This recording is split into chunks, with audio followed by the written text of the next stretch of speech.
ناظرین السلام علیکم. ناظرین ڈاکٹر دانش پروگرام سوالیے کے ساتھ حاضر ہے.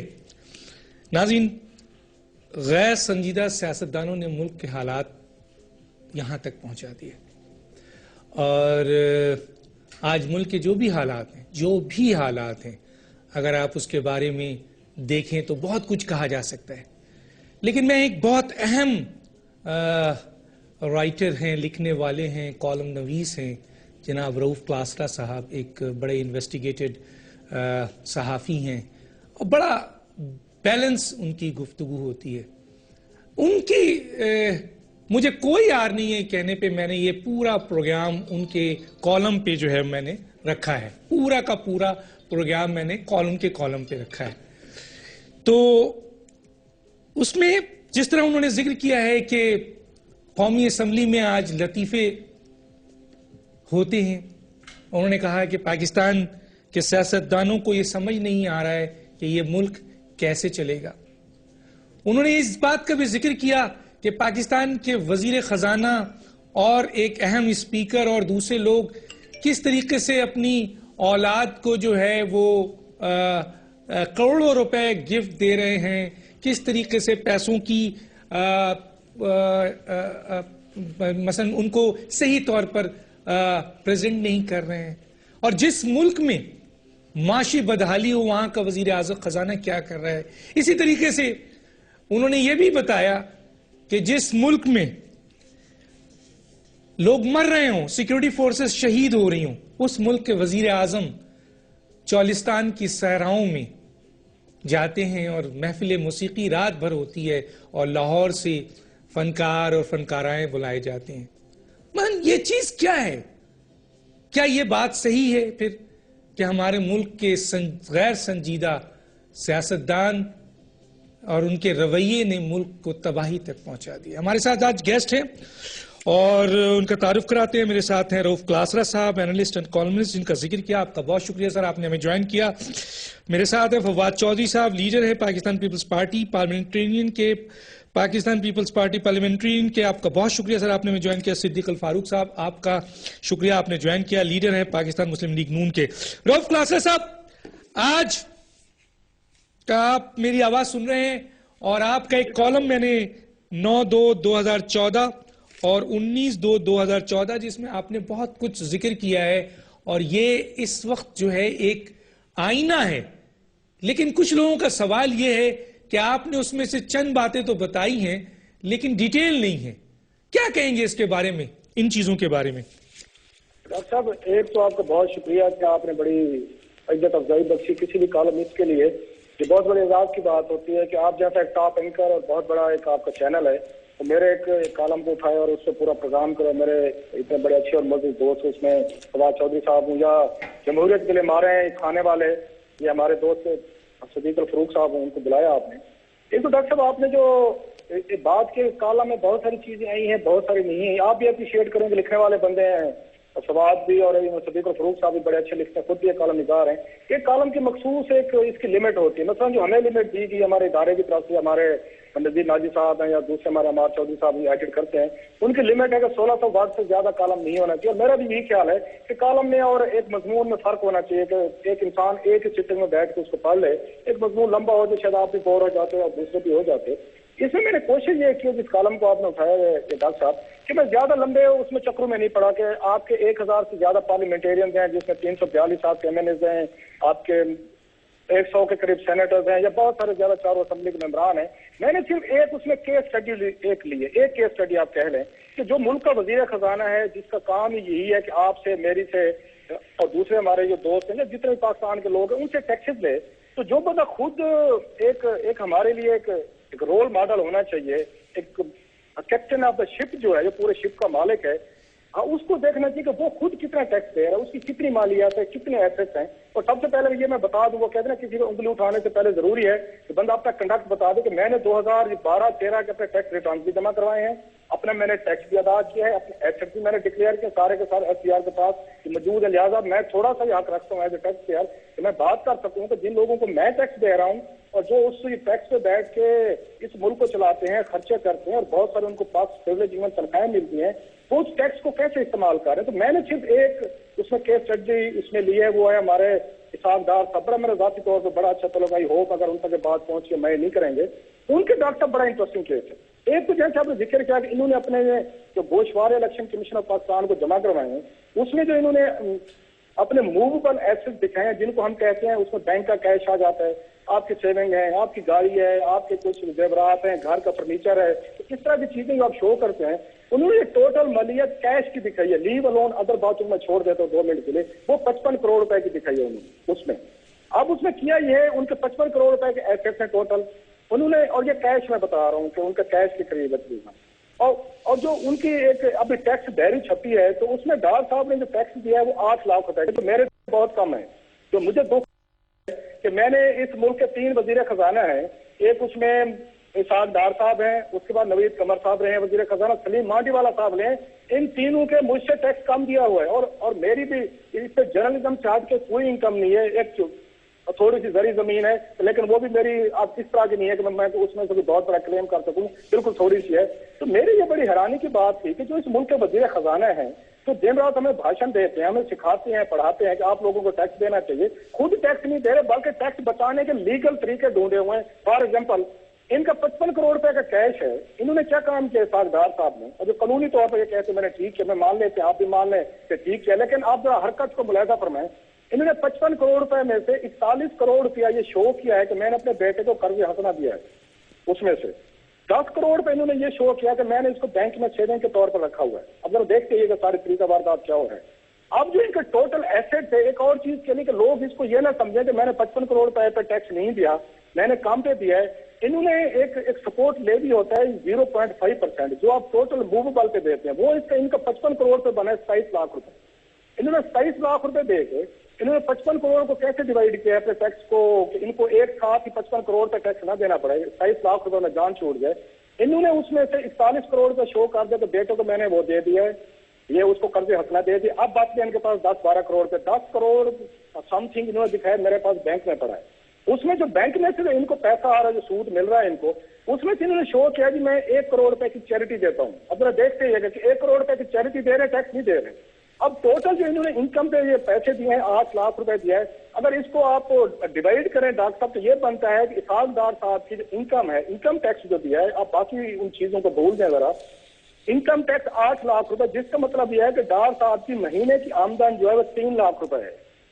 3 لاکھ روپے میں انہوں نے دوسری کیا کیا چیز دیکھی, ان کا لائف سٹائل دیکھیں, ان کے 3-4 گھر اس میں دکھائے ہوئے ہیں, اس میں نوکروں کی فوج ہے آپ کو, 3 ان کے پاس بڑی گاڑی ہے, مرسڈیز ہے, لینڈ کروزر ہے, ایک اور ہے جن کی 1.5-2 کروڑ سے زیادہ کی انہوں نے مالیت دکھائی ہوئی ہے. ان کا لائف سٹائل جو ہے ڈاکٹر صاحب کا, ڈاکٹر صاحب ان کا ڈار صاحب کا, وہ کہتے ہیں کہ میری مہینے کی 3 لاکھ روپے انکم ہے, اس میں سے میں آپ کو 8 لاکھ روپیہ سال کا ٹیکس دے رہا ہوں. اصل کام کیا ہے کہ اگر ان کو میں یہاں روکوں گا, کلاسر صاحب روکوں گا, کیونکہ اور بھی ایشوز ہیں. ایاز صادق صاحب کی بھی ذکر ہے, پرائم منسٹر آف پاکستان کا بھی ذکر ہے, آپ نے ڈی جی ریڈیو کا بھی اس میں حوالہ دیا ہے انفارمیشنز کے حوالے سے, میں اس پہ آگے بات کروں گا. تھوڑا سا میں ڈیفینیٹلی میرے ساتھ بڑے معتبر میرے صدیق الفاروق صاحب بیٹھے ہوئے ہیں, ان کو موقع دیتا ہوں. کیا کہتے ہیں صدیق الفاروق صاحب, یہ وزیر اعظم اور یہ جو آپ کے وزیر ہیں کیا کر رہے ہیں, یہ کس طرح کی صورتحال ہے؟ بسم اللہ الرحمن الرحیم. ڈاکٹر صاحب بہت شکریہ. پہلے تو میں آپ کے چینل کے مالک اور جو بھی ان کی حیثیت تھی, حاجی عبدالرزاق یاسین صاحب کی وفات پر افسوس کا اظہار بھی کرتا ہوں, اور فاتحہ خوانی بھی, اللہ تعالیٰ انہیں معاف فرمائے اور انہیں اعلیٰ جنت میں اعلیٰ مقام عطا فرمائے, اور اللہ ہمیں بھی توفیق دے کہ ہم اچھے کام کریں. دوسری بات یہ ہے ڈاکٹر صاحب کہ آپ نے بڑی مہربانی کی اور صبح کو 10:30-11 بجے مجھے فون فرمایا. اگر آپ اس وقت بتا دیتے کہ رؤوف کلاسرہ صاحب وہ اتنے اچھے میرے دوست بھی ہیں, میرے بارے میں اچھی باتیں میرے غیر حاضری میں بھی کہتے ہیں, میں حالانکہ کوئی ایسی چیز ہوں تو نہیں, لیکن بہرحال اچھی باتیں انہوں نے میرے بارے میں کئی دفعہ کہیں بھی لکھی بھی, تو اگر آپ فرما دیتے کہ ان کا 9 فروری کا کالم پڑھ کے تو میں آؤں تو زیادہ اچھا ہوتا. اب میں انہوں نے جو کچھ بات کی ہے, ظاہر ہے فیکٹس فگرز کے ساتھ بات کی ہے, لیکن میں یہ کہوں گا کہ جن جن لوگوں نے سمیت وزیر خزانہ اسحاق ڈار صاحب اپنے گوشوارے الیکشن کمیشن کے پاس جمع کرا دیے ہیں، اب یہ پبلک ڈاکیومنٹ ہے. اگر یہ غلط ہیں، انہوں نے جھوٹ بولا ہے، تو 62-63 کی زد میں آ جائیں گے. اور اگر کوئی اور یہ چیلنج کر سکتا ہے، تو میں یہ سمجھتا ہوں کہ اگر کسی آدمی کو یہ شک ہے کہ انہوں نے صحیح ٹیکس نہیں دیا، انہوں نے جھوٹ بولا ہے، جائیداد کی قیمت یہ تھی، تو میں تو عدلیہ بڑی آزاد ہے، تو وہ ضرور چلا جائے. اگر ان میں سے وزیر اعظم صاحب ہیں، وزیر خزانہ ہے، یا کسی اور نے غلط گوشوارہ جمع کرایا ہے، تو پھر یہ ثابت ہو جائے گا اور غلط جھوٹ بولنے والے کو سزا ملے گی. اچھا، دوسری بات یہ ہے، میں یہ عرض کروں گا کہ یہ ٹیکنیکل چیزیں بھی ہیں. میں اسحاق ڈار صاحب نہیں سن رہے یہاں، لیکن میں یہاں اس بات کی گواہی دیتا ہوں کہ اسحاق ڈار صاحب نے میرے ذریعے کئی بچیوں کی شادیوں کے لیے پیسے دیے، میرے ذریعے. اسی طرح جناب نواز شریف صاحب نے میرے ہاتھوں، جب میں ریکمنڈیشنز بھیجتا رہا یا بھیجتا ہوں، تو بہت لاکھوں روپے میرے ہاتھوں سے علاج کے لیے، معذوروں کے لیے، شادی کے لیے، تعلیم کے لیے وغیرہ دلوائے ہیں. تو یہ تو ان کا ایک شعبہ ہے. اب ٹیکس دینا یہ بھی ایک ٹیکنیکل چیز ہے. تو اس لیے میں یہ عرض کروں گا، رؤف کلاسرا صاحب کا کالم سر آنکھوں پر جو میں نے پڑھا نہیں ہے، لیکن اگر کوئی بات غلط ہے تو جو انہوں نے لکھی ہے، کوئی اور عدالتیں کھلی ہیں، وہ چلے جائیں الیکشن کمیشن میں. سو بجائے اس کو کہ ٹاک شوز جو ہیں اس میں ہم یہ بات کریں، پراپر فورم پہ جا کے کھٹکھٹائیں تاکہ غلط بیانی کرنے والے کو سزا ملے. ٹھیک ہے. میں جناب فواد چودھری صاحب، آپ ابھی سیٹ پہ نہیں ہیں لیکن فون پہ ہمارے ساتھ ہیں. کیا کہیں گے اگر ایسے حالات ہوں اس قسم کے کہ ملک کا جو فائنانس منسٹر ہے رؤف کلاسرا صاحب نے جس طرح ایک کیس ابھی آپ کے سامنے پیش کیا، اس کو کیسے دیکھتے ہیں آپ؟ ڈاکٹر صاحب، پہلی بات تو یہ ہے کہ بڑی ایک تو پاکستان میں دیکھیں بہت چیزیں جو اچھی ہو رہی ہیں، ان میں ایک چیز بہت اچھی یہ ہو رہی ہے کہ اکاؤنٹیبلٹی کا تصور اور میڈیا کی اکاؤنٹیبلٹی کا تصور بڑھ رہا ہے. اور آپ جیسے لوگ، رؤف کلاسرا جیسے لوگ، اور تمام جو لوگ جو اس معاملے میں بہت ویجیلنٹ بات کر رہے ہیں، بڑے ویجیلنٹ طریقے سے دیکھ رہے ہیں، یہ ان کی بڑی مہربانی ہے پاکستان کی سوسائٹی کے اوپر بھی کہ جو لوگ جنہوں نے لوگوں کو اکاؤنٹیبل کرنا ہے آپ ان کو اکاؤنٹیبل کر رہے ہیں، اور یہ بڑی زبردست بات ہے. اسحاق صاحب کے پراپرٹیز وغیرہ یہاں پر ہی نہیں ہیں. ان کا جو ایس ٹی ٹاورز ہیں دبئی میں، ان کی مالیت 1 بلین روپے سے بھی زیادہ ہے. کہا جا رہا ہے کہ اس کو 1 بلین درہم سے بھی اس کی قیمت جو ہے وہ زیادہ ہے. ظاہر ہے وہ ایک بہت امیر آدمی ہے. ابھی جو ان کے بچوں کی شادی ہوئی تھی اس میں اٹلانٹس ہوٹل میں پورا نیچے فلور بک کیا گیا، اور اب وہاں پہ جو رینٹ ہے نیچے جو روم کا وہ اباؤٹ $1,600 سے $2,000 اس کا روم رینٹ بھی جو ہے وہ انہوں نے پے کیا، یہ سنا جاتا ہے. اب ایشو یہ ہے کہ اس طرح کے جو لوگ ہیں ان کو اکاؤنٹیبل بنانا میڈیا کے لیے بہت امپورٹنٹ ہے اور بڑا ضروری ہے. صرف یہ جو نواز شریف صاحب کی آپ نے شروع میں آگے بات کی ہے کہ انہوں نے چولستان میں جو ہے وہ گانے سنے، تو خدا کا شکر ہے کہ انہوں نے کوئی نارمل بات کی ہے، کوئی گانے سنے ہیں، کوئی اس طرح کی. اس پہ رؤف کلاسرا صاحب کو میں کہوں گا کہ یار اس طرح کی باتوں پہ ان کو نہ کریں. ان کو چاہیے کوئی آرٹ میوزک اس طرف آئیں. ہمارے تو یہاں پہ سوسائٹی میں داخل سکتا ہے آلریڈی، اور اگر وزیر اعظم صاحب یہ کر رہے ہیں تو اس پہ نہ ان کو چھیڑیں، اور نہ ٹیکسوں پہ ادھر ادھر وہ ان کی اکاؤنٹیبلٹی ضرور ہونی چاہیے، بٹ سوسائٹی کو کھلنے بھی دیں. اس پہ وزیر اعظم صاحب کے اوپر اعتراض نہ کریں. باقی یہ ہے کہ جوں آپ لوگ معاملہ آگے چلے گا پاکستان میں اکاؤنٹیبلٹی بڑھے گی، ہر بڑے آدمی کو جواب دہ ہونا پڑے گا. جواب دہ ہو رہا ہے، اور یہی پاکستان میں ایک ترقی کی نشانی ہے جس کی طرف ہم دیکھ رہے ہیں. ٹھیک ہے. مجھے ایک بریک کے لیے کہا جا رہا ہے، میں بریک کے بعد آ کے ایک جملہ میں عرض کروں. ایک جملہ کر دیں بالکل کر دیں. میں عرض کروں پھر بریک پر چلے جائیں. صرف یہ کہ بہت اچھی، آج تو بہت ہی اچھی باتیں کی ہیں اپنا ہمارے فواد چودھری صاحب نے.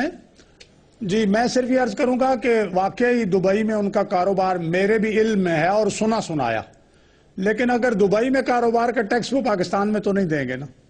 چلے اب بریک. میں بریک پہ جاتا ہوں. اس کا جواب فواد چودھری صاحب دیں گے. ناظرین ایک چھوٹا سا بریک لیں گے. بریک کے بعد آنے کے بعد رؤف کلاسرا صاحب نے اپنے کالم میں بہت اہم باتیں اور بھی پیش کی ہیں, اور اس قسم کے کالم جو آتے ہیں, ہم ہمیشہ کسی نہ کسی اچھے کالمسٹ جو کہ بڑے دلائل کے ساتھ بڑی اچھی طریقے سے فیکٹ اینڈ فگر سے جب وہ چیز لاتے ہیں تو یہ فرض ہے ہم سب کا, میڈیا کا, کہ ہم اتنے بڑے اچھے انویسٹیگیٹڈ رپورٹس کو, اتنے اچھے کالم کو اور بہترین کو, کہ وزیر اعظم ہیں, یہ بڑے بڑے منسٹرز ہیں, یہ بڑے بڑے قومی نمائندے ہیں, یہ عوام کی پراپرٹی ہے, ان کی ایک ایک چیز پر نظر ہوتی ہے, ان کی دوسروں کی نہیں, سیاستدان ہے, یہ عوام کی پراپرٹی, ان کی نظر ہونی چاہیے کہ یہ کیا کر رہے ہیں اور اس وقت ملک کہاں کھڑا ہے اور یہ لوگوں سے کیا مانگ رہے ہیں, دنیا میں کیا کہہ رہے ہیں اور خود کیا کر رہے ہیں. تو یہ اگر اس طریقے سے محنت کر کے اتنے بڑے بڑے انویسٹیگیٹڈ جو ہے اگر رپورٹس آتی ہے, تو اس قسم کے جو رپورٹ لانے والے رؤف کلاسرا صاحب جیسے لوگ ہیں, ان کی بڑی حوصلہ افزائی ہونی چاہیے اور ہمیں پورا کا پورا پروگرام ان کے اوپر کرنا چاہیے. ایک چھوٹے سے بریک پہ واپس آتے ہیں. ویلکم بیک ناظرین. رؤف کلاسرا صاحب آپ دونوں کا جو بھی جواب دینا چاہیں, لیکن کیونکہ آپ کے کالم کے حوالے سے بات ہو رہی ہے, اس میں آپ نے جہاں کچھ چیزوں کا ذکر کیا ہے وہ میں آپ کے سامنے رکھ دیتا ہوں. آپ نے محترم وزیر اعظم کے بارے میں بتایا ہے کہ جی انہوں نے چاند کے سرد صحرا میں محفل موسیقی رات بھر سنتے ہیں اور لاہور سے فنکار اور گلوکار بلائے جاتے ہیں, اور جس کے لیے 4000 جو پولیس مامور ہوتے ہیں. اور آپ نے یہ بھی ذکر کیا کہ اس علاقے میں جو ہے وہ 75 غیر رسمی اسکول بند ہیں, 75 اسکول جو ہے اس طریقے کے بند ہیں اور ہزاروں بچے تعلیم سے محروم ہیں. ایک تو یہ ذکر کیا. دوسرا آپ نے یہ بھی کہا ہے کہ ایاز صادق کا بھی ذکر کیا ہے کہ انہوں نے بھی اپنے ریٹرن میں قرض حسنے کے لیے کروڑوں روپے اپنے بچوں کو شو کیا. اس کے ساتھ ساتھ آپ نے فہمیدہ مرزا کے 87 کروڑ کا بھی ذکر کیا ہے کہ فہمیدہ مرزا کے 87 کروڑ جو ہیں انہوں نے رائٹ آف کیے ہیں, معاف کرائے ہیں, جو مرزا شوگر ملز تھی. اس کے علاوہ آپ نے ایک بہت اہم بات بھی کہی ہے, اور وہ ہے کہ رومانہ کاکڑ ایک بہت اچھی اور پڑھی لکھی بلوچستان سے آئی ہوئی خاتون ہے, جن کے ساتھ آپ کا کہنا ہے کہ ایاز صادق صاحب کا رویہ بہت خراب ہے. اور اسی طریقے سے D G radio Pakistan Samina Parvez 25 نومبر کو رجسٹر کرواتی ہیں کمپنی کو, 6 دسمبر کو کروڑوں روپے مل جاتے ہیں, اس پر آڈیٹر کی بھی رپورٹ ہے. کیا کہیں گے ان تمام باتوں پہ؟ ڈاکٹر صاحب بڑے آپ نے اہم ایشوز کو ان کو دوبارہ ہائی لائٹ کیا ہے اور بڑا اچھا کیا. یہ چیزیں سامنے آنے چاہیے تھے کیونکہ ایک ریڈرشپ ہماری اپنی ہے, ایک جو ویورشپ ہے وہ بہت بڑی ہوتی ہے آپ کے پروگرام کی, جو overall broadcasting media کی. ایک تو میں جو صدیق فروخ صاحب نے بڑی اچھی اور ریزنیبل باتیں کی ہیں, ماسک سے بڑی ہمت اور جرأت چاہیے اپنے وزیر اعظم کے بارے میں یا ایمان اپنے وزیر خزانہ کے بارے میں اس طرح کہنے کی کہ بالکل اگر غلط کیا ہے تو ان کا اپلیکیبل ہونی چاہیے. اور عدالتیں آزاد ہیں, پتہ نہیں کون سے دور کی عدالتیں ہیں, آزاد ہیں. پہلے والی عدالتیں اگر آزاد تھی, کچھ نہ کچھ ان کا خوف تھا, ڈر تھا, تو موجودہ عدالتوں کا میں کھلے عام کہہ رہا ہوں ان کا کوئی ڈر نہیں ہے, کسی کو ڈر نہیں ہے. 3-4 مثالیں دے دے تو پتہ نہیں کیسی عدالتیں آزاد ہیں. طارق ملک کا کیس ہوا نادرا چیئرمین کا, سر جج صاحب نے انتظار فرمایا کہ جب تک طارق ملک ریزائن نہیں کرتے, انہوں نے 1 مہینہ ورڈکٹ نہیں سنائی. انہوں نے ریزائن کیا, ان کو ہراساں کیا گیا, ان کے ساتھ کئی ڈلٹی ٹرکس کھیل گئے. وہ لمبی کہانی ہے, آپ کو کسی دن وہ خود سنا دیں گے. اس کے بعد استعفیٰ دے دیا, 2 دن بعد ان کی ججمنٹ آ گئی. سر اس وقت تک وہ جا چکے تھے, یہ عدالت آزاد تھی. اس کے بعد پیمرا کے چیئرمین کو ہم نے دیکھا سر, ان کے ساتھ یہی کچھ ہوا اور ان کا جس طریقے کا حشر کیا گیا وہ آپ کے سامنے ہے. تیسرا ہم نے دیکھا AGPR تھے یہاں پہ, AGPR کے کیس میں بھی یہی دیکھا, حکومت نے کہا کہ ہم تو نہیں مانتے, ہم تو نہیں کرتے. بالکل اس پہ عدالتیں کوئی ایکشن نہیں لے رہی. عدالتیں فیصلے اگر کر بھی رہی ہیں تو ان کو مانتا کوئی نہیں ہے. یہ عدالت کا کام بھی ہے, میں سمجھتا ہوں اپنے فیصلے اس طرح کے آنے چاہیے. اگر نہیں منوا سکتی تو میرا خیال ہے اس طرح کے فیصلے کرنے کا کوئی فائدہ نہیں ہے. ڈار صاحب اور وزیر اعظم صاحب تو بہت بڑی بات ہے سر. یہاں تو آپ نادرا کے چیئرمین اور پیمرا کا ایک چیئرمین یا AGPR جو ہے ان تک بات ہو سکتی ہے. عدالتوں میں اتنی ضرورت ہو کہ وہ ڈار صاحب یا وزیر اعظم صاحب کو بلا سکیں. جو میرے دوست سوال چوہدری صاحب کہہ رہے تھے, بالکل ان کی بات ٹھیک ہے. اس ملک میں بہت تباہی مچی ہے اور جس طریقے کا یہاں پہ آرگنائزیشن ہوئی ہے, میوزک ہو, آرٹ ہو, سب کچھ ہو, لیکن میرا جو اعتراض ہے, جو آپ نے بڑا رائٹلی اچھا ہوا آپ نے پوائنٹ آؤٹ کر دیا, جو میں کہتا تو اسی چولستان میں آپ کے 75 نان فارمل سکول کا بجٹ ہی نہیں رکھا گیا پنجاب کے اس سال بجٹ میں. اور پنجاب کو NFC میں سے انہوں نے 700 ارب روپیہ ملا ہے ڈاکٹر صاحب, 700 ارب. ہونا یہ چاہیے تھا پروونشل فائنانس کمیشن کا اجلاس بلاتے اور 36 جو ڈسٹرکٹ ہیں پنجاب کے ان میں یہ ڈسٹریبیوٹ کرتے آن دا بیسس آف یہ پاورٹی کرتے. یہ اس کے بعد آباد کی بیکورڈنیس وہ کسی کو کچھ پتہ نہیں ہے, اس کا اجلاس نہیں ہو رہا اور یہ بہت بڑا غیر قانونی کام ہو رہا ہے جو پنجاب حکومت کر رہی ہے اور باقی حکومتیں بھی کر رہی ہیں. وہ بھی پروونشل فائنانس کمیشن نہیں بناتی, لاہور کراچی اور اس پہ دولت ہو رہی ہے. اس لیے چولستان کے سکولوں کے لیے بجٹ ہی نہیں رکھا گیا جہاں پہ جا کے 4000 پولیس والے بلائے گئے, ملتان بلائے گئے. اس کے بعد آپ نے رحیم یار خان وہاں سے ڈیرہ غازی خان بھاولپور سے بلائے. ہمیں اس چیز پہ اعتراض ہے. اگلی بات امپورٹنٹ ڈاکٹر صاحب آپ نے بات کی اس کی حمیدہ مرزا صاحبہ کی. آپ کہتے ہیں عدالتیں آزاد ہیں.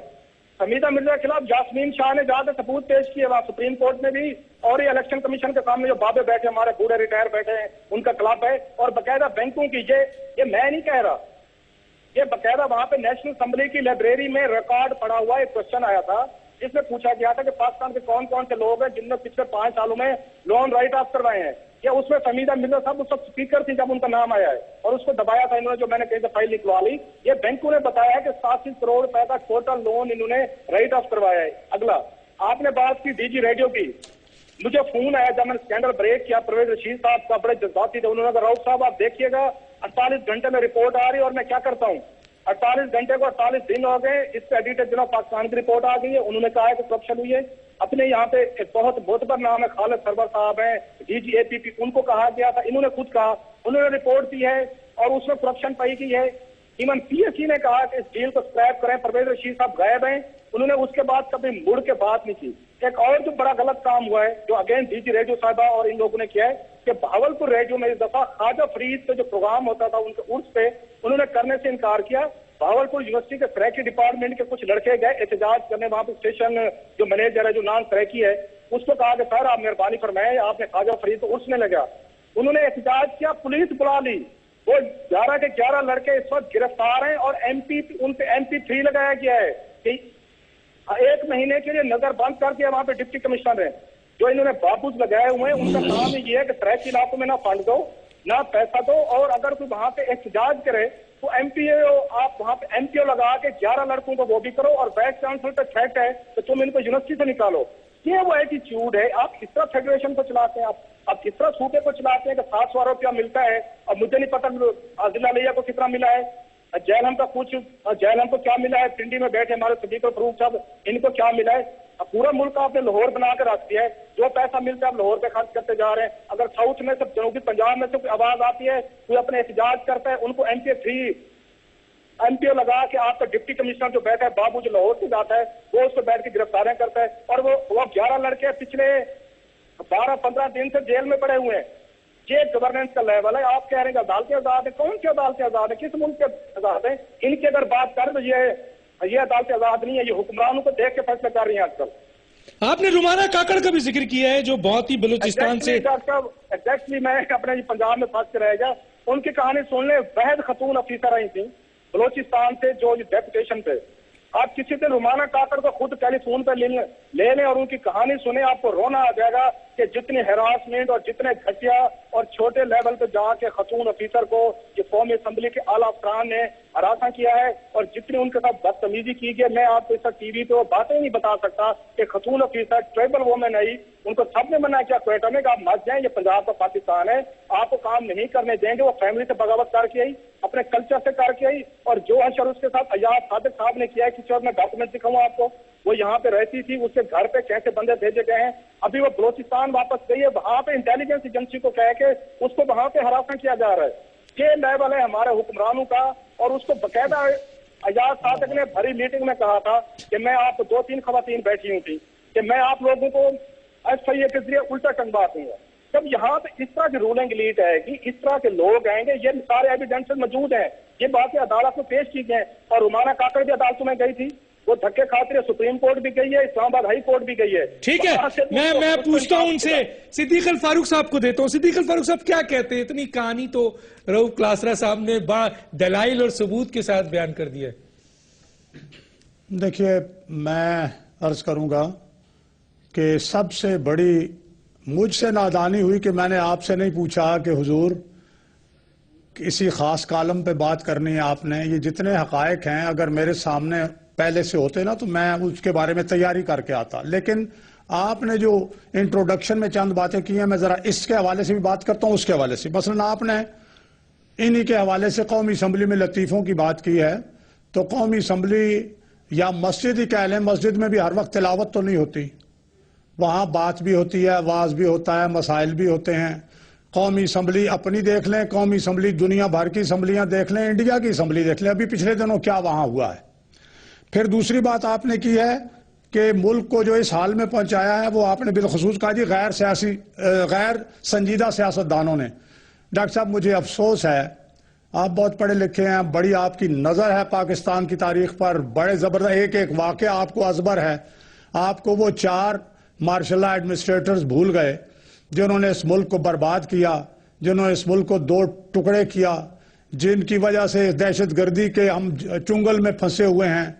یہ سب سے زیادہ نقصان اگر کسی نے اس پاکستان کو پہنچایا ہے، اس کو آدھا کیا ہے، دریا چلے گئے، اس کے سیاچن گلیشر چلا گیا، کارگل کا واقعہ ہوا، یہ دہشت گردی ہوئی. یہ حضور یہ 4 آئین شکن لوگ تھے، آئین توڑنے والے، اور شکر ہے خدا کا کہ ایک آئین توڑنے والے کا اس وقت جو ہے وہ ٹرائل ہو رہا ہے. یہ بھی اللہ تعالیٰ کا کرم ہے. اچھا میں آپ سے کاؤنٹر نہیں کروں گا، میں اس کا میرے پاس بہت جواب ہے لیکن میں دوں گا نہیں. مجھے صرف ایک بات کا جواب دے دے، ایک بات ریلیٹڈ. اگر وزیر اعظم واقعی چولستان گئے ہیں، راتوں کو وہاں موسیقی سنتے ہیں، صبح رات بھر، اور لاہور سے اور دوسری جگہوں سے فنکاروں کو بلایا جاتا ہے، اور 4000 پولیس والے وہاں کھڑے ہوتے ہیں، اور چولستان کے غریب تعلیم محروم ہیں، وہاں اسکول بند ہیں، ان کا بجٹ نہیں ہے، پاکستان کے لوگ مر رہے ہیں، پاکستان کے جو ہے وہ کیا کہتے ہیں فوجی شہید ہو رہے ہیں، اور ریاست کو خطرہ ہے، اور وزیر اعظم جو ہے وہ چولستان کی یہ ہے ان کا. اس کے اوپر اگر ایسا ہے، اگر ایسا ہے جی میں اسی پر آتا ہوں جناب. میں آ رہا ہوں. بات یہ ہے جی کہ اسی چولستان میں اگر کوئی موسیقی کا پروگرام ہوتا ہے، یا شہر میں ہوتا ہے، یا یہاں آپ پاکستان میں اسلام آباد میں لاہور میں آپ دیکھیں کتنے میوزیکل پروگرامز ان ہوٹلوں میں اور دوسری جگہ ہوتے ہیں، اور اگر وزیر اعظم وہاں جاتا ہے تو یہ بھی تو دیکھیں کہ وزیر اعظم دہشت گردی کے خلاف کیا کر رہا ہے، وزیر اعظم اکانومی کے لیے کیا کر رہا ہے. آج چین جو ہے وہ 10 ارب US کی انویسٹمنٹ کا معاہدہ کرتا ہے. آج چین کے تعاون سے کراچی میں 2400 میگا واٹ کا جو سول نیوکلیر انرجی کا اسٹیشن لگتا ہے. سر اس کو آج 6600 میگا واٹ کا جو ہے وہ سولر. ایک منٹ میری بات سنیں. رؤف کلاسرا صاحب کو اپنے بان انٹرپٹڈ سنا ہے، میری بات بھی سنیں. تو جناب کول پارک لگتا ہے گڈانی میں، اور وہاں لوگ آ رہے ہیں. آج جناب تربیلا 4 اور تربیلا 5 جو ہے 2400 میگا واٹ پان بجلی ان کا افتتاح ہوتا ہے. آج سولر پارک چولستان میں بنتا ہے، اور 1000 میگا واٹ. آج امریکہ جو ہے وہ 1400 میگا واٹ جو ہے وہ ونڈ انرجی کے لیے آگے بڑھ رہا ہے. آج UAE یہاں آ رہا ہے، آج دوسرے ملک یہاں آ رہے ہیں. تو یہ بھی تو دیکھیں نا، یہ بھی تو آج. اور بین الاقوامی سطح پہ کیا ہے؟ 80 سے میں 1000 گنوا دوں گا سر. چند باتیں سن لیں. میں آپ کے سوال کا جواب دیتا ہوں. سن لے ذرا، سن لے. آپ پارٹی نہیں ہے تو سن لے. آپ یہ بھی دیکھیں نا کہ آج جو بین الاقوامی چیمبر آف کامرس پچھلی دفعہ -3 تھا پاکستان کا جو ہے اپنا سٹیٹس، آج +2 5 ڈیجٹس امپروو کیا ہے. جو سر چولستان کا جواب دیں گے، چولستان کا آج پلس میں ہے. ٹرانسپیرنسی انٹرنیشنل پاکستان کو کہہ رہا ہے کہ کرپشن. سر ہم اس پہ کسی وقت پروگرام کر لیں گے کہ آپ کے 8 مہینے میں کیا ہوا ہے یا نہیں ہوا ہے. ہم ایک سوال میں آپ سے کروں ریلیٹڈ کہ اس کا یہ مطلب ہے کہ وزیر اعظم کچھ کر ہی نہیں رہا. سر ریلیٹڈ وزیر اعظم سویا ہوا ہے، وزیر اعظم یہ کر رہا ہے. بھائی وزیر اعظم کے یہ کام بھی دیکھو. سر صرف ایک جواب. اگر چولستان میں رات بھر ملک کا وزیر اعظم جو ہے وہ موسیقی سنتا ہو اور ملک کے عسکری بھر کا ایک مبالغہ ہے کالموں میں یا شعروں میں، اس کا یہ مطلب نہیں ہے کہ جو شام پڑی بہت سے لوگ جو شام کا شغل کرتے ہیں، نواز شریف کا وہ شغل نہیں ہے. بہت سے لوگ شام کے بعد ہوش میں نہیں ہوتے. نواز شریف کا ایسی بات نہیں ہے. فہمیدہ مرزا کے بارے میں بھی کہا ہے، وہ زکات بھی دیتا ہے. یار یہ کیسے کام نہ کرو بھائی. ادھر آنے دے. فہمیدہ مرزا کے بارے میں بھی کہا ہے کہ 87 کروڑ انہوں نے رائٹ آف کرایا لون جو مرزا. اس کے علاوہ انہوں نے DG ریڈیو پاکستان سمینہ پرویز کے بارے میں کہا ہے کہ 25 نومبر کو رجسٹرڈ کیا انہوں نے ایک فارم اور 6 دسمبر کو کروڑوں روپے اس کو دلوا دیا گیا ہے. کیا کہیں گے اس کے اوپر؟ دیکھیں ڈاکٹر صاحب، جو انڈیویجول کیسز ہیں وہ تو انڈیویجولز خود جواب دے سکتے ہیں، ظاہر ہے ہمیں تو اس کا فیکٹس کا علم نہیں ہے، لیکن جو فلاسفیکل لیول کے اوپر جو بات کی ہے ڈاکٹر رؤف کلاسرا صاحب نے، وہ ایک بڑی امپورٹنٹ بات یہ ہے کہ آپ تو جو ڈیولوشن ہونی چاہیے تھی ڈسٹرکٹس میں وہ نہیں ہو رہی. یہ جو چولستان کے انہوں نے معاملے کا ذکر کیا ہے، وزیر اعظم کے حوالے سے تو میں معذرت کے ساتھ اتفاق نہیں کرتا. وزیر اعظم صاحب کو ضرور جانا چاہیے تھا. اگر وزیر اعظم چولستان کے کلچرل شو میں شرکت کرتے ہیں، پاکستان میں طالبانائزیشن، ایک سوال کا جواب کلیئر تو کر دیں نا. دیکھیں کلچر وہ اس لیے بھائی فہد صاحب کلچر شو کا نام اس لیے لے رہے ہیں. میں تو اینکر ہوں نا. ابھی انہوں نے کلاسز جو سندھ میں ہوا ہے کلچر شو کے نام پہ، بالکل صحیح، جو سندھ میں ہوا ہے کلچر. ارے بھائی آپ کی عوام بھوکی مر رہی ہے، آپ کے فوجی شہید ہو رہے ہیں، ریاست طالبانائزیشن یہی ہے اور آپ ناچ گانا شہید کیوں ہو رہے ہیں؟ پاکستان میں ہم سویلائزیشن ختم کر دیں. اگر پاکستان کی جنگ ہے تو ہم واپس چلے جائیں، گھروں میں چلے جائیں. یہ موقع ہے. دس از دا رائٹ ٹائم. آپ موسیقی کی مخالفت کریں، دس از دا رائٹ ٹائم. پاکستان میں کلچرل شوز کی مخالفت کریں. سر دس از دا رائٹ ٹائم. معاملات ہیں جن کے لیے یہ جنگ ہو رہی ہے. دس از دا رائٹ ٹائم. ہم پاکستان میں زندہ رہنا چاہتے ہیں. دس از دا رائٹ زندہ ٹائم. رہنے کی لوازمات رائٹ ٹائم. دس از دا لوازمات ہیں. زندگی کے لوازمات ہوتے ہیں. زندگی میں میوزک بھی ہوتا ہے، زندگی میں ناچ گانا بھی ہوتا ہے، زندگی میں تمام لوازمات ہوتے ہیں. اگر کوئی اپنا نہیں کرنا چاہ رہا وہ نہ کرے. طالبان ہم پہ ملوث نہیں کر سکتے. یہی تو جھگڑا ہے، اور تو جھگڑا ہی کوئی نہیں ہے. طالبان کا یہاں تعلق کیسا ہے؟ نہیں کوئی تعلق. طالبان نے کب جو منع کیا سر؟ آپ ذرا اگر میری بات سننا بات بولے. بات یہ ہے کہ وزیر اعظم صاحب کا کلچرل شو میں جانا، موسیقی سننا بالکل بری بات نہیں ہے. وزیر اعظم صاحب کو میں یہ ریکویسٹ کروں گا وہ اسلام آباد میں بھی کریں، پرائم منسٹر ہاؤس میں بھی کریں. اور ہم نے جب سندھ کلچرل فیسٹیول کیا تھا تو ہم نے تو بلایا تھا وزیر اعظم صاحب کو. آپ ہمیں بھی بلا لیں، ہم ضرور آئیں گے اور یہ بڑی اچھی بات ہے. جہاں تک ایکسپینسز کی بات ہے، جہاں تک یہ بات ہے کہ سرکاری وسائل کا وہاں پہ زیادہ خرچ ہوا، یہ آڈیٹیبل چیزیں ہیں، ان کا آڈٹ ہونا چاہیے. اور یہ ایک بالکل بات صحیح ہے کہ اس پہ زیادہ خرچہ نہیں ہونا چاہیے تھا. جو سیکیورٹی ہے وہ پرائم منسٹر کے انڈر تھریٹ ہے، ان کو پوری سیکیورٹی لینی چاہیے اور پورے سٹیزنز کو بھی سیکیورٹی ان کو دینی چاہیے. یہ بات بالکل طے بات ہے.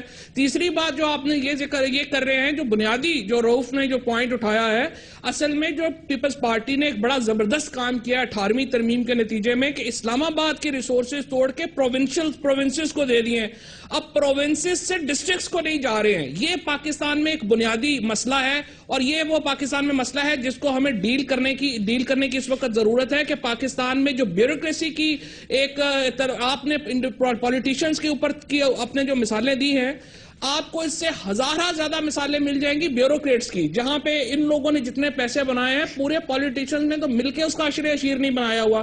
اگر ہم انڈیویجول مثالوں میں چلے جائیں اس کی بے شمار مثالیں ہیں، لیکن کانسیپچولی ہمیں بیوروکریسی کی جو ہمارے ہاں وسائل کے اوپر ایک بن گئی ہوئی ہے منوپلی، اس کو توڑنا ہے. ہمیں ڈسٹرکٹ گورنمنٹس کو بحال کرنا چاہیے ہر صورت میں. اور پاکستان میں جو ڈیولوشن ہے وہ ہونی چاہیے اور اس کو ہمیں مزید آگے لے کے جانا چاہیے. بالکل آپ نے جو بات ڈیولوشن کی کہی ہے، لوکل گورنمنٹس کی کہی ہے، نیچے تارک نے یہ ایکسلنٹ باتیں ہیں اور بہت بڑی باتیں اور یہ ہونا چاہیے. بہرحال ناظرین ایک چھوٹے سے بریک میں چلتے ہیں.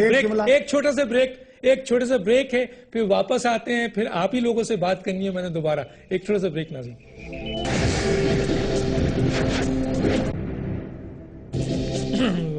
ویلکم بیک ناظرین. رؤف کلاسرا صاحب، میں بس آپ کے کالم کا آخری وہ لکھ پڑھتا ہوں اینڈ دین اس کے بعد آپ اپنا کمنٹس دیں اور میرے دونوں معزز ساتھی جو ہیں اس کے اوپر اپنا کمنٹس دیں گے. چولستان کے سرد صحرا میں محفل موسیقی سے لطف اندوز ہونے والے حکمرانوں، فارن آفس کے بابوں اور ریڈیو پاکستان کے کروڑوں روپے پر ڈاکے مارنے والے انفارمیشن گروپ اور 442 ٹیکس ریٹرن جمع نہ کرانے والے قوم کے بہادر سپوتوں کو سلام.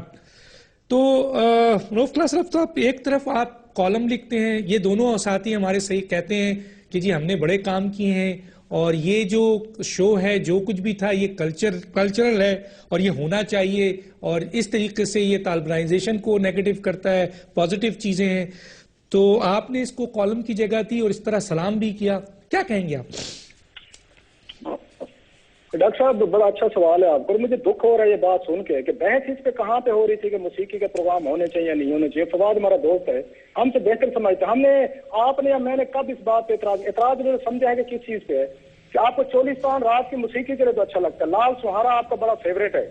آپ نے اگر وہاں پہ فوجیوں اور سول بیوروکریٹ پولیٹیشین زمینیں الاٹ کروانی ہوں اور وہاں پہ دھڑا دھڑ وہاں پہ نمبردار بننا ہو ہزاروں ایکڑ کے لیے تو چولستان آپ کو بڑا اچھا لگتا ہے. آپ کو بھاول نگر, رحیم یار خان پوری چراگاہ بن گئی ہے ہمارے یہ اس سینٹرل پنجاب یا ہماری رولنگ لیڈ کا.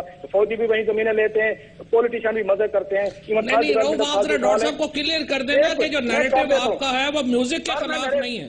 آپ غلط لے رہے فواد. میوزک کے خلاف کسی کا بھی نہیں ہے, وہ کسی کا بھی نہیں. آپ نے غلط بات کیا ہے. مجھے یہ بتائیں سر, اس پہ اور بات ہے. میرا سمپل سی بات یہ ہے, آپ چولستان کے لیے آپ بے شک موسیقی کریں. چولستان کے 75 سکولوں کے لیے بجٹ آپ نے نہیں رکھا 2013-14 میں, وہ بند ہو رہے ہیں. میرا اعتراض پہ تھا کہ وزیر اعظم جہاں پہ جاتا ہے وہاں پہ اسکول بند ہے. اب آپ جو 1500 بچہ وہاں پہ بیٹھا ہے جو موسیقی کا یہ خرچہ فرمائے تو 1500 بچہ اسکول میں نہیں پڑھے گا, طالبان نہیں بنے گا تو کون بنے گا. ایک چیز ہمارا اس پہ اعتراض ہے. جو دوسری بات آپ نے کہا ہے کہ یہ کلچرل ایونٹ ضرور کریں. میں آپ کو سندھ کی مثال دے دیتا ہوں. اسی پہ نہ ختم کریں. 22 بچے سر, 22 بچے وہاں پہ ایکسیڈنٹ ہوتے نواب شاہ میں. یہ آپ کے صدر پاکستان صاحب کا گھر ہے. وہاں پہ ہسپتال نہیں تھا کہ ان 22 بچوں کا علاج ہوتا. ان کو اٹھا کے حیدرآباد لے گئے. حیدرآباد میں ان بچوں کا علاج نہیں ہو سکتا تھا. ان کو اٹھا کے کراچی آغا خان میں لے کے آئے. جس آپ کے صوبے میں, آپ کے پاکستان کے صدر کے شہر میں ایک اچھا ہسپتال نہیں ہے کہ وہاں پہ غریب بچے اپنا علاج کروا سکے, ایکسیڈنٹ کروا سکے. ان کو بھی موقع دیں, ان کو بھی. لاسٹلی بات, یہ جو ہمارے ٹیکسز سے آ کے عیاشیاں کرتے ہیں, قرضے معاف کرواتے ہیں, تنخواہیں لیتے ہیں, ضرور کریں. لیکن اگر 442 MLA جمع نہیں کرے گا وہ کبھی بھی وہاں اسی پہ ختم کرنا ہے آپ نے.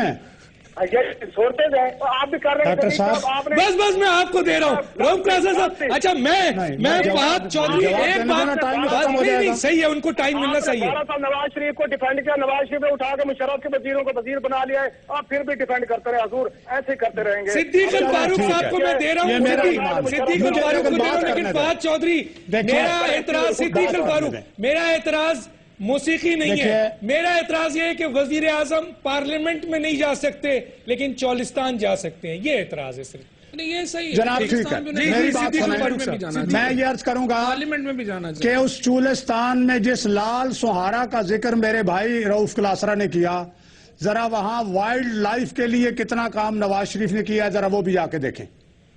دوسری بات یہ ہے کہ اسی چولستان کے علاقے بہاول نگر کا چشتیاں دانش سکول جو ہے وہ میں نے پچھلے مہینے جا کے وزٹ کیا. جا کے دیکھیں کہ وہاں یتیم, یسیر, دیہات کے رہنے والے غریب بچوں کو کیا سہولتیں, کیا ماحول, کیا معیار تعلیم ہے. میں نے ایک کلاس کو وزٹ کیا, بچوں کو دیکھا, ان کی معلومات, انفارمیشن ٹیکنالوجی, کتنے انہوں نے میڈلز لیے انٹرنیشنل لیول, یہ بھی دیکھیں. ایک بات یہ ہے کہ دوسری بات آپ سن لیں, دوسری بات ہے عدلیہ کی. میں یہ عرض کروں گا بلا شبہ سیدنا عمر فاروق کا دور تو واپس نہیں آئے گا.